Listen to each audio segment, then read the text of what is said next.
Good morning student. आज हम कक्षा 10 के पाठ 2 पद्यखंड में कवि तुलसीदास द्वारा रचित रामचरितमानस के बालकांड से लिया गया लक्ष्मण परशुराम संवाद के बारे में पढ़ेंगे। हमने पिछली कक्षा में कवि तुलसीदास का परिचय पढ़ा था, उनके कुछ दोहों के बारे में पढ़ा था। आज आइए हम उनके आगे की चौपाइयां या उनके दोहों के बारे में पढ़ते हैं। कौशिक सुनहु मंद यह बालकु, कुटिल काल बस निजकुल घालकु, भानु वंश राकेश कलंकु, निपट निरकुंज अबुद अशंकु। तो कौशिक, यहाँ पर जो कौशिक शब्द आया है वो राम लक्ष्मण के गुरु विश्वामित्र के लिए आया है। तो जब उस सभा के अंदर, सीता स्वयंवर सभा के अंदर जब श्री राम ने धनुष तोड़ दिया था तो परशुराम अत्यधिक क्रोधित हुए थे और उनके क्रोधित होने पर जो लक्ष्मण ने उत्तर दिया था वो बहुत ही कठोर वचनों में दिया था। तो ऐसे कठोर वचनों को सुनकर जब परशुराम जी ने उनके जो गुरु थे, कौन, गुरु विश्वामित्र, उनको संबोधित करते हुए कहा, कौशिक, हे विश्वामित्र, सुनो मंद यह बालकु, यह जो बालक है लक्ष्मण वो मंद बुद्धि बालक है, यह कुबुद्धि बालक है। कुटिल काल बस निजकुल घालकु, और निजकुल मतलब हम अपने स्वयं के कुल का, अपने स्वयं के वंश का काल के वश होकर अर्थात मृत्यु को प्राप्त होकर यह बच्चा, यह जो बालक है अपने ही कुल का घातक बन रहा है। भानु वंश राकेश कलंकु, भानुवंश मतलब ये सूर्यवंशी है, सूर्यवंशी रूपी होकर चंद्रमा का कलंक है। निपट निरंकुश अबुध अशंकु, और यह तो अबुध मतलब ना समझ, मूर्ख, निडर, उदंड, और यह तो मूर्ख है, उदंड है, ना समझ है। काल कवलु होई छन माही, कहो पुकारी खोरी मोही नाही, और अभी क्षण भर में ही, क्षण माही मतलब क्षण भर में ही यह बालक मौत के जो देवता है उनके काल का ग्रास बन जाएगा। कहो पुकारी, मैं पुकार, खोरी मोही नाही, मैं आप सबको पुकार कर कह देता हूं कि इसके मर जाने के बाद फिर मुझे कोई दोष मत देना। तुमहु हट कहू सो चहु उबारा, कही प्रतापु बल रोषु हमारा। और यदि तुम इसे, परशुराम विश्वामित्र को कहते हैं परशुराम जी कि यदि तुम इसे बचाना चाहते हो तो इसे हमारा प्रताप, हमारा बल, हमारा क्रोध इसे बतला दो, इसे ऐसा करने से रोक दो। तब लखन कहेऊ मुनि सुजसु हमारा, तुमहिम अक्षत को बरने अपारा। तब लक्ष्मण ने कहा कि हे मुनि, आपका जो सुयश है, सुजसु मतलब सुप्रसिद्धि जो है, आपके रहते और कौन वर्णन कर सकता है। तुम्हें अक्षत को बरने आपा, आपने तो पहले ही अनेक बार अपने मुंह तुम्हें आपनी करना, बार अनेक भांति बहु वर्णी, अनेक बार आपने तो अपने ही मुंह से कई बार आपके जो सुयश का वर्णन आपने, यदि कितनी बार आपने किया है। ना ही संतोषु तब पुनि कछु कहो, और यदि अब भी तुम्हें इतना कहने पर, अपने आप की इतनी बड़ाई करने पर, इतनी प्रशंसा करने पर, अपना सुयश गाने पर संतोष नहीं हो रहा है तो और कह डालिए, और फिर कुछ ना कुछ कह डालिए। जनी रीस रोकी दूसरा दुख सहु, और आपका जो क्रोध है, रीस मतलब क्रोध, इसको रोककर असहाय दुख को मत सहो, यानी कि ऐसा दुख जिसको आप सहन नहीं कर पा रहे उसको मत सहो। वीर व्रती तुम धीर अशोभा, भारी देत न पाहु शोभा, और इस वीरता का, वीर व्रती मतलब वीरता का व्रत धारण करने वाले, हे धैर्यवान वीर, तुम इस तरीके से शोभा नहीं देते हो, तुम शोभा रहित हो। गारी देत न पाहु शोभा, और गाली देते हुए आप शोभा नहीं देते हो। सुर समर्थ करनी करही, कहीं न जान वही आप। सुर, सुर मतलब शूरवीर, समर मतलब युद्ध, और शूरवीर तो युद्ध में अपनी शूरवीरता का कार्य करते हैं। कहीं न जान आप, वे बातें कह के अपनी वीरता को प्रकट नहीं करते। विद्यमान रन पाई रिपु, रिपु मतलब शत्रु, और शत्रु को पाकर जो वीर होता है वो युद्ध के सामने शत्रु को युद्ध में पाकर कायर के समान, कायर कतहि प्रतापु, कायर के समान व्यर्थ में ही अपनी बातें नहीं कहा करते, व्यर्थ में ही अपनी बातें, जो शत्रु जो होता है वो युद्ध में अपने सामने क्या करता है, शत्रु जो लोग होते हैं वो युद्ध में अपने सामने कायर को पाकर व्यर्थ की ही बातें हाँका करते, व्यर्थ की ही बातें कहा करते हैं। अर्थात लक्ष्मण कहते हैं कि जो सूरवीर होता है वो युद्ध में सूरवीरता का कार्य करता है, व्यर्थ में ही अपनी वीरता को प्रकट नहीं करता है। शत्रु होता है जो कायर के समान क्या करता है, अपने प्रताप की, अपने बल की बातें व्यर्थ में ही किया करता है। नेक्स्ट देखते हैं। अब इसमें देख लो आप, घालुकु, असंकु, फिर कलंकु, असंकु, बालकु, माहिम, नाहिम अनुप्रास अलंकार है और अवधि भाषा का प्रयोग किया गया है। फिर वीर रस तो है ही है।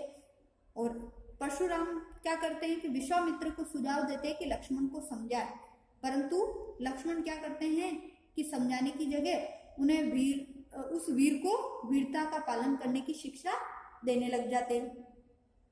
आगे देखिए नेक्स्ट। तुम्हा तू कालू हाक जनु लावा, बार बार मोह लगी बुलावा। फिर लक्ष्मण कहने लग जाते कि हे परशुराम जी, आप तो मानो काल को यानी कि मृत्यु को बार बार मेरे लिए हाँक कर बार बार बुला रहे हो। सुनत लखन के वचन कठोरा, परसु सुधारी धरेहु गन कर गोरा। और लक्ष्मण के ऐसे कठोर वचन सुनकर परशुराम जी ने अपना जो फारसा है उसको सुधार कर तुरंत हाथ में कर मतलब हाथ में धारण कर लिया, ले लिया। फिर बोला, अब जनी देम दोसु मोहिम लोग। और फिर कहते कि अब सभी लोग, इस सभा के लोग मुझे कोई दोष न देना।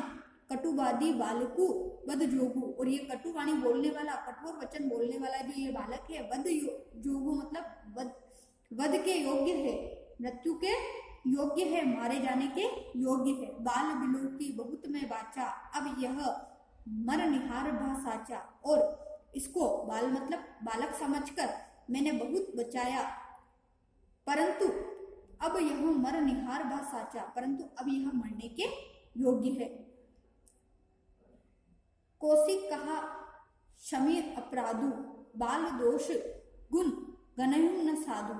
इतने में कौशिक गुरु विश्वामित्र ने कहा कि इसे लक्ष्मण को बालक समझकर इस अपराध को क्षमा कर दो। बालकों के कभी गुण और दोष साधु लोग जो होते वो नहीं देखा करते। खर कुठार में अकरुण को ही आगे अपराधी गुरु द्रोही। इतने में जो परशुराम जी है वो कहने लग जाते कि मेरा जो तीखा अर्थात जो ये फारसा है ये धार वाला है, और मैं क्या हूँ, दया रहित हूँ, मैं क्रोधी हूँ, किसी पर दया नहीं करता हूँ। ऊपर से ये मेरे सामने गुरुद्रोही और अपराधी उत्तर दे रहा है। इतने में भी अगर आप चाहते हैं उत्तर दे छोड़ो बिन मारे, बिना उत्तर दिए ही आप चाहते हैं तो मैं इसे बिना मारे ही छोड़ देता हूँ। हे विश्वामित्र, केवल कौशिक सील तुम्हारे, हे विश्वामित्र केवल तुम्हारे सील वचन यानी कि प्रेम पूर्ण वचनों के कारण मैं इसे बिना मारे ही छोड़ रहा हूँ। नहीं तो न त एहि काटी कुठार कठोरे, नहीं तो जो मेरा फारसा है वो अत्यंत ही कठोर है। पल में एहि काटी मतलब एक क्षण में काटकर, थोड़े से परिश्रम से काटकर मुझे थोड़े से परिश्रम से ही काटकर गुरु से ऋण मुक्त हो जाता है। अर्थात जो परशुराम जी है वो अपने फारसे का वर्णन करते हुए कहते हैं कि ये इतना कठोर है कि एक पल में ही इसे काटकर थोड़े से परिश्रम से ही गुरु से ऋण मुक्त हो जाता है। गुरु ही उरीन होत हूँ श्रम थोड़े, यानी कि थोड़े से परिश्रम से ही गुरु के, उरीन मतलब ऋण से, उनका जो कर्ज है उससे मुक्त हो जाता है। गादी सुनी कह हृदय हसी, मुनिहिम हरहि सूझ। और इतने में ऐसी बातें सुनकर गुरु विश्वामित्र मन ही मन हंसने लगे और कहने लगे कि मुनि को तो हरा ही हरा सूझ रहा है। अर्थात जो परशुराम ने जो क्या किया, अनेक जगह पर विजय प्राप्त की, इसीलिए वो यहाँ पर भी मानो ऐसा समझ रहे हैं कि विजय प्राप्त हो जाएगी। अमय खांड न उखमय अजहू न बूझ अबूझ। और पर वो क्या कर रहे हैं कि राम और लक्ष्मण को भी साधारण क्षत्रिय ही समझ रहे हैं, साधारण बालक ही समझ रहे हैं, पर उन्हें ये नहीं पता कि ये खांड, खांड मतलब शक्कर, यानी कि ये तो लोहे के समान कठोर बने हुए हैं। ये कोई लोहे, जो ये शक्कर यानी कि राम लक्ष्मण जो बने हुए हैं लोहे के समान कठोर बने हुए हैं। अर्थात यहाँ पर उखमय, उखमय मतलब जो गन्ने की खांड, गन्ने से जो शक्कर बनाई जाती है उसके समान नहीं है कि मुंह में डाले ही अजहू न बूझ अबूझ, अर्थात मुंह में डालते ही गल जाए, अर्थात इनके क्रोध से ही डर जाए, ऐसे क्षत्रिय बालक ये नहीं है, इनके फरसे से ही डर जाए ऐसे ये बालक नहीं है, ये तो बहुत ही वीर बालक है।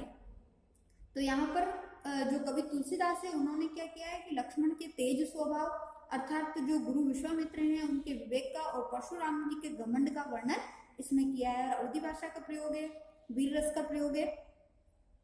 आगे देखते हैं, कहेउ लखन मुनि सील तुम्हारा, को नहीं जान विदित संसारा, माता पिता उर्नी भय नीके, गुरु रिनु रहा सोचू बड़ जी के। तो लक्ष्मण कहने लगे कहेउ लखन सुनि सील तुम्हारा। तो लक्ष्मण ने परशुराम जी को कहा कि आपके शील को, आपकी वीरता को कौन नहीं जानता, यानी कि आपकी बातों को कौन नहीं जाना, को नहीं जान विदित संसारा, यानी कि वह तो संसार भर में क्या है, प्रसिद्ध है। माता पिता ऋण भय निका, और आप माता पिता के ऋण से तो भली भांति मुक्त हो चुके हैं। गुरु ऋण रहा सोचू बड़ जी के, परंतु अब आप गुरु का जो ऋण, आपके ऊपर जो गुरु का ऋण रह गया है, जिसका 100 जनु हमरे माथे काड़ा, जिसका जो गुरु का ऋण रह गया वो आपके मन पर बड़ा बोझ है और उसकी चिंता जो है वो आपको बहुत सता रही है। तो वह जो ऋण है गुरु का, 100 जनु हमरे ही माथा काड़ा, जो गुरु का जो ऋण है आपके ऊपर लगता है वो हमारे ही माथे निकाला गया है, यानी कि हमारे ही द्वारा आपका ये गुरु का ऋण चुकाया जाएगा। दिन चली गए ब्याज बड़ बाड़ा, यानी कि बहुत दिन हो गए हैं, इसमें तो अब ब्याज भी बहुत बढ़ गया होगा। अब अनहिम वयव हरिहा बोली, वयव हरिहा मतलब जो हिसाब किसाब करने वाला होता है उसके लिए कहा गया है। तो अब आप एक काम कीजिए, परशुराम जी को लक्ष्मण कहते हैं कि किसी भी हिसाब किताब को करने वाले को बुला लाइए। तुरंत देहू में खोली थैली खोली, तुरंत देहू में थैली खोली। तब जब आप किसी भी हिसाब किताब करने वाले को बुला लाएंगे तो मैं तुरंत ही थैली खोलकर आपका उधार चुका दूंगा। सुने कटु वचन कुठार सुधारा, हाय हाय सब सभा पुकारा। तो लक्ष्मण ने जब ऐसी बातें कही, अत्यंत कठोर बातें कही, तो ऐसे कड़वे वचन सुनकर परशुराम ने फिर से अपना फरसा संभाला और सारी सभाएं जब परशुराम का क्रोध देखा तो हाय हाय कर कर पुकारने लगी। इतने में लक्ष्मण फिर कहते हैं, भृगुबुर परसु देखाऊ मोहिम, हे प्रभु से आप मुझे फरसा दिखा रहे हैं, पर विप्रु विचारी बचऊ नृप दोही, पर हे राजाओं के शत्रु, मैं आपको ब्राह्मण समझकर अब तक बचा रहा हूं। मिले हूं न कबहू सुबट रन घाड़े, द्विज देवता गरही के बाड़े। तो जब इस प्रकार से वो परशुराम जी उन्हें अपना फरसा दिखाते हैं, तब बाद में लक्ष्मण जी कहते हैं कि हे भृगु से आप मुझे बार बार फरसा दिखा रहे हैं, आप राजाओं के शत्रु हैं, परंतु मैं आपको अब तक ब्राह्मण समझकर बचा रहा हूँ। लगता है मिले न कबहू सुबट रन घाड़े, द्विज देवता गरही के बाड़े। लगता है आपको कभी रणधीर अर्थात बलवान वीर जो है वो कभी भी नहीं मिले हैं। द्विज देवता ग्रही के बाड़े, हे ब्राह्मण देवता आप तो मानो जैसे घर में ही बड़े हैं, अर्थात ऐसा लगता है मानो जैसे अपने आप को जो बड़ा समझते हो वो सिर्फ और सिर्फ घर में ही हो। अनुचित कही सब लोग पुकारे, रघुपति सह नहीं लखनऊ निवारे। और ऐसी लक्ष्मण की अनुचित बातें सुनकर सभा के सभी लोग पुकार उठे, यानी कि उन्हें कहने लगे, अनुचित कही सब लोग पुकारे, रघुपति सैनेम लखनऊ निवारे। तो जब उन्होंने ऐसा कहा लक्ष्मण ने, तो लक्ष्मण की ऐसी कठोर बातों को सुनकर सभा के सब लोग पुकार उठे और कहने लगे कि यह बातें अनुचित है, अनुचित है। तब रघुपति कुल के जो स्वामी श्री राम ने सैनेम लखनऊ निवारे, उनकी तरफ, लक्ष्मण की तरफ, निवारे मतलब मना करना, संकेत करते हुए उन्हें बोलने से मना कर दिया। लखन उत्तर आहुति सरसी सरिस भृगु बर कोपु कृशान, अर्थात जो लक्ष्मण के जो उत्तर थे मानो ऐसा था कि किसी हवन में या यज्ञ में आहुति के समान हो। तब और परशुराम का जो क्रोध था वो मानो अग्नि के समान और उनको आगे बढ़ा रहे थे। तब बढ़त देखी जल सम वचन बोले रघुकुल भानु। और जब इस प्रकार से इस बात को बढ़ते हुए देखकर जो रघुकुल के जो स्वामी सूर्य के समान, कौन, श्री राम जो है, उन्होंने जल के समान, बढ़त देखी जल समान, जल के समान मीठे शीतल वचन कहने लगे, जिससे उनकी सभा क्या हो गई, शांत हो गई। तो आज हमने देखा कि हमने पद 4, 5 और 6 की व्याख्या की है। इनको आपको होमवर्क में नोट करनी। आज का जो आपका होमवर्क है 4, 5 और 6 पद की आपको व्याख्या करनी है।